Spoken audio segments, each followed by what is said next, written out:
आइए सुनते हैं मुंशी प्रेमचंद की लिखी कहानी जुड़वा भाई। कभी कभी मूर्ख मर्द जरा जरा सी बात पर औरतों को पीटा करते हैं। एक गांव में ऐसा ही एक किसान था। उसकी औरत से कोई छोटा सा नुकसान भी हो जाता तो वो उसे बगैर मारे न छोड़ता। एक दिन बछड़ा गाय का दूध पी गया। इस पर किसान इतना झल्लाया कि औरत को कई लातें जमाई। बेचारी रोती हुई घर से भागी। उसे ये न मालूम था कि कहाँ जा रही हूँ। वो किसी ऐसी जगह भाग जाना चाहती थी जहां उसका शौहर उसे फिर न पा सके।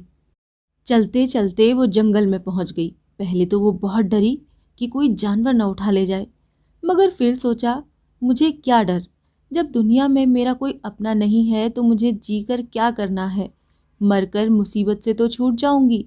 मगर उसे कोई जानवर न मिला और वो रात को एक पेड़ के नीचे ही सो गई।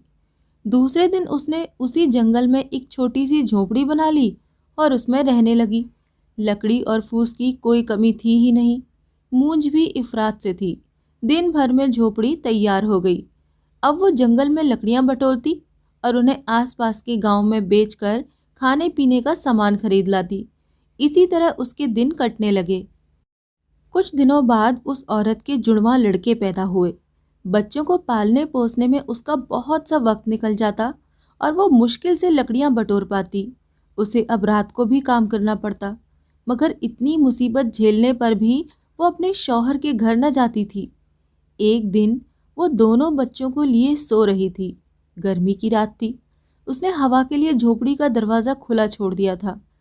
अचानक रोने की आवाज़ सुनकर उसकी नींद टूट गई तो देखा कि एक बड़ा भारी भालू उसके एक बच्चे को उठाए लिए जा रहा है। उसके पीछे पीछे दौड़ी, मगर भालू जंगल में न जाने कहाँ घुस गया। बेचारी छाती पीट पीट कर रोने लगी। थोड़ी देर में उसे दूसरे लड़के की याद आई। भागती हुई झोपड़ी में आई, मगर देखा कि दूसरे लड़के का भी पता नहीं। फिर छाती पीटने लगी। जिंदगी का यही एक सहारा था, वो भी जाता रहा। वो दुख की मारी दूसरे ही दिन मर गई। भालू उस बच्चे को ले जाकर अपनी मान में घुस गया और उसे बच्चों के पास छोड़ दिया। बच्चे को हंसते खेलते देखकर भालू के बच्चों को न मालूम कैसे उस पर तरस आ गया। पशु भी कभी कभी बालकों पर दया करते हैं। ये लड़का भालू के बच्चों के साथ रहने लगा। उन्हीं के साथ खेलता, उन्हीं के साथ खाता और उन्हीं के साथ रहता। धीरे धीरे वो उन्हीं की तरह चलने लगा। उसकी सारी आदतें जानवरों की सी हो गईं। वो सूरत से आदमी, मगर आदतों से भालू था और उन्हीं की बोली बोलता भी था। अब दूसरे लड़के का हाल सुनो। जब उसकी माँ उसके भाई की खोज में चली गई थी तो झोपड़ी में एक नई बात हो गई।